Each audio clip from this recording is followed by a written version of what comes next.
Nigeria's history is a story of migration, faith, power, courage, and constant transformation. For thousands of years, different peoples moved across this land, traded with one another, fought one another, and learned to live side by side. But few chapters in this long story are as dramatic or as misunderstood as the rise of the Sokoto Caliphate, the political evolution of northern Nigeria, and how these events continue to shape modern national tensions today. This is not a story of good versus evil. It is a story of people, ideas, ambition, fear, and unintended consequences. Today we uncover how it began, where it went wrong, and what the future may hold for Fulani, Hausa, Igbo, Yoruba, and every Nigerian. Stay with me. This journey is intense but necessary. Long before colonial borders existed, northern Nigeria was part of a vast West African world. Trade routes stretched from North Africa to the forests of the south. Salt, gold, leather, textiles, and knowledge moved across the Sahel. So did people. Among these people were the Fulani, a largely pastoral group spread across West and Central Africa. They were not a single empire. They were not united under one ruler. They lived among many communities, including the Hausa states. By the late 1700s, the Hausa kingdoms, such as Gobir, Kano, Katsina, and Zaria, were politically powerful but socially strained. Heavy taxation, elite privilege, religious practices mixed with politics, and growing inequality between rulers and ordinary people. It was into this environment that one man emerged. In the late 18th century, a Fulani scholar named Usman Fodio began traveling across Hausa lands. He was not a warrior, he was not a king. He was a teacher, a preacher, a poet, a legal scholar deeply trained in Islamic law. He spoke about justice, about moral leadership, about rulers being accountable to the people. His message resonated, especially with ordinary citizens, students, and marginalized groups. Fodio's influence grew quietly, but steadily. Local rulers initially welcomed him. They saw him as a harmless religious reformer, a learned man with no army, no throne, no ambition, or so they believed. But ideas are powerful, sometimes more powerful than weapons. As his following expanded, tensions began to rise. Fodio openly criticized Hausa rulers for corruption, unfair taxation, and abuse of power.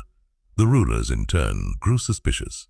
They accused him of seeking political control, of undermining authority, of inspiring rebellion. Trust collapsed. Restrictions were imposed. His followers were harassed. Threats escalated. Then came the breaking point, a public confrontation, political pressure, fear on both sides. When attempts were made to silence his movement, the conflict exploded. What followed was not a single battle, but a sweeping uprising. A jihad, not simply a religious war, but a political revolution. Hausa dynasties fell one by one. Cities changed hands. Power shifted dramatically.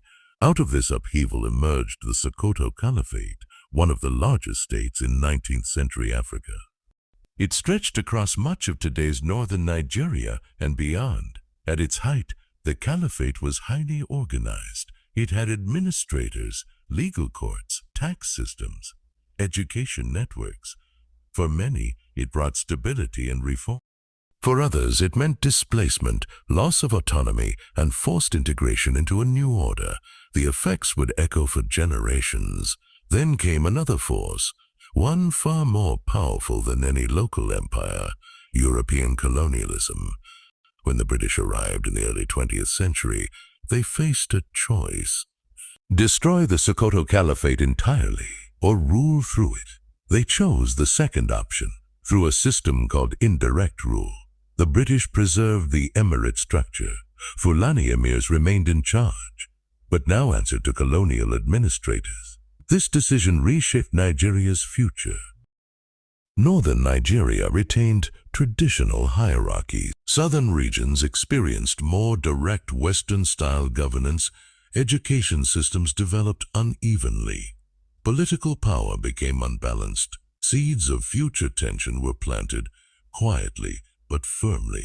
By 1960, Nigeria gained independence, but unity was fragile. The country was divided into three major regions. Each feared domination by the others. Northern leaders worried that the more Western-educated South would control government. Southern leaders feared permanent political dominance by the North. Ethnicity, religion, colonial legacies, all collided. Coups followed, assassinations, mistrust, and then war. The Nigeria-Biafra War remains one of the darkest chapters in the nation's history, a conflict born from fear, exclusion, and broken trust. Millions died, mostly civilians. Families were torn apart. Regions were scarred. The idea of Nigeria itself was tested. The war ended, but the trauma did not. Its lessons were clear, yet often ignored. That inequality breeds resentment. That silence fuels anger. That fragile unity comes at a terrible cost. In the decades that followed, northern Nigeria faced new challenges. Maitatsine uprisings of the 1980s, economic decline, political neglect. Then came Boko Haram, later banditry and extremist militias. These were not Fulani problems. They were not Hausa problems. They were Nigerian problems. Extremism does not belong to a tribe. It does not belong to a religion. It belongs to chaos. And chaos thrives where poverty, manipulation, and failed leadership exist. Today, something is changing. Across northern Nigeria, young Hausas and young Fulanis are questioning old power structures. They are rejecting extremism, demanding education, demanding opportunity, demanding accountability. Across the south, more people are separating ordinary Fulani citizens from criminal groups, falsely claiming Fulani identity. A painful realization is spreading. The real conflict is not tribe versus tribe. It is people versus bad leadership. So what is the future of the Fulani in Nigeria? The answer is uncomfortable but honest. The Fulani have been woven into Nigeria's fabric for over 200 years, culturally, economically, politically. Their future depends on one thing: integration over domination.